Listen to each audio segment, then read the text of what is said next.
It's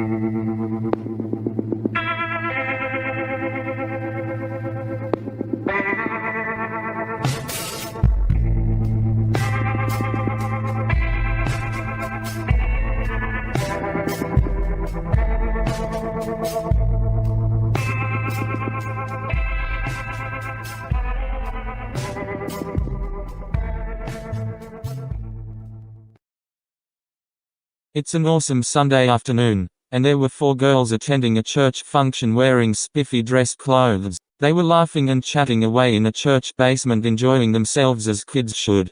Until suddenly, a massive explosion occurred, and the lives of Addie May Collins, Denise McNair, Carol Robertson, and Cynthia Wesley were taken in an instant on September 15, 1963. It was a hateful act plotted by the KKK, and that led to the ratification of the Civil Rights Act in 1964. Some time after the violent deaths of these innocent girls, there were claims by the local town folk about the girls being spotted in the window frame of the church. That would imply their spirits are trapped, and they are not aware they are. That goes double for individuals who are killed suddenly and violently, and the link between the mind, body and consciousness are ripped apart in an instant. This isn't just ghost stories. It's about the intersection of mind, emotion, and spirit after death. Many traditions and paranormal accounts describe earthbound spirits, souls who don't fully move on right away. They might replay moments from life, stay in familiar places, or stay attached to loved ones. Why do they get stuck? Common reasons include sudden or traumatic death, like accidents, violence, or the bombing example, strong emotional attachments or unfinished business, fear, confusion, or not realizing they've died, deep grief or a sense of responsibility that holds them back. The psychological layer. From a psychological view, trauma can fragment our sense of reality. For the living, this shows up as PTSD, dissociation, or grief hallucinations. Some researchers link reported hauntings to the brain processing shock and loss, our minds creating echoes of the departed. For the spirit in spiritual models, it's similar. A sudden death can cause a kind of psychological break where the soul is disoriented. They might still feel pain, replay the trauma, or focus intensely on what they left behind. They could be waiting for permission, a sign, or resolution before letting go. Do they realize they've passed? Often, no, at least not immediately.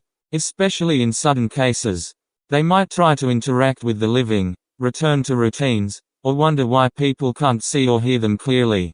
This creates those classic haunting reports, which consists of faint footsteps, whispers, objects moving unexpectedly. Over time, without help, it can become a loop. How do they navigate forward? Steps for crossing over. Spiritual traditions and mediums often describe a process. Here's a compassionate framework many share. Number 1. Awareness and realization. The soul recognizes the body has died.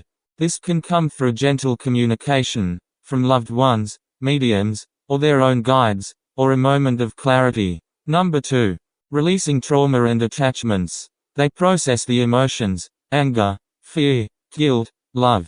Right, I want to stop here at this moment, to refer to a brief reminder pointed out in an earlier stream I put up on the MBM channel. Session 36 through 41 was the stream venue, and the 2 sessions within them are 38 and 39. Session 39 is the key one, because it focuses on preparing yourself ahead of time before having to face the Archon's spiritual gatekeepers, that will try and redirect you toward the infamous tunnel of light. Again, it's something the individual must know about while they are still among the living. The majority of individuals haven't the faintest clue about the monad. They don't know the obstacles that await them after they cross over into the spirit realm. Thus by default, they will easily be guided by mental suggestions, particularly the visual light of the tunnel, but not before the shown the life review, which they must look away from to avoid mental manipulation, to which they then feel a heavy sense of guilt and resentment. They will even hear voices of so-called loved ones calling for them, manifested from the direction of the tunnel's light. Remember, that's the biggest part of the trap. So it's all about awareness, preparation and knowing. Gnosticism. But for heavily traumatized souls, they are truly lost. and get stuck not even realizing they have already passed on, leaves them to dwell in a state of confusion and attached to a fixed location, or area in which they linger. It's unresolved pain that binds them to the material world. Here's a list of what may transpire later down the line: calling for help, spirit guides, loved ones already crossed, or higher beings, angels, etc., assist.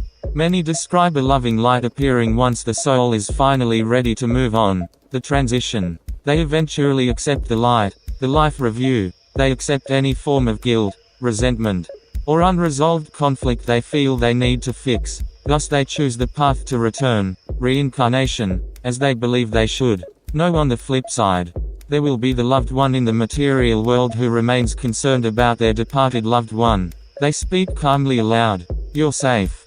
It's okay to go to the light. Your loved ones are waiting." Okay, but how can they be 100% sure? And they go on to say things such as, "Send love, not fear." This is what professionals or experienced mediums recommend: protection and respect. Don't force it. Future examples of that can be found over at erinpavlina.com. Okay, here's my take about crossing over to the other side, or what we know as the spirit realm. I'll start off by saying I don't fear death. It will come for us all one day, and there's nothing that can change that fact. I mention death as Saturnian in nature, which is closely associated with the character Saturn, Father Time. No, I don't adhere to any base of religion or religious practice. I see consciousness as the key trigger. In all of this, in life, the actions I take, the mistakes I've made, which I used to regret, but no longer do I feel regret, anger nor empathy for my experiences I've learned so far in this life I'm living as we speak. I identify as a Gnostic, determined to learn more of the world I inhabit since the day I was born. I tire of pompous authoritarians who try to govern us through the media, how they wish to brainwash the masses in a way of thinking to their liking. I feel that the ones who deem themselves in charge of us under the aspect of elitism are flat out malevolent. They hold stern prejudice against all of humanity. It doesn't matter what race they say defines you, and would implicate the idealism of eugenism against the majority of the population they feel should be removed off the face of the earth.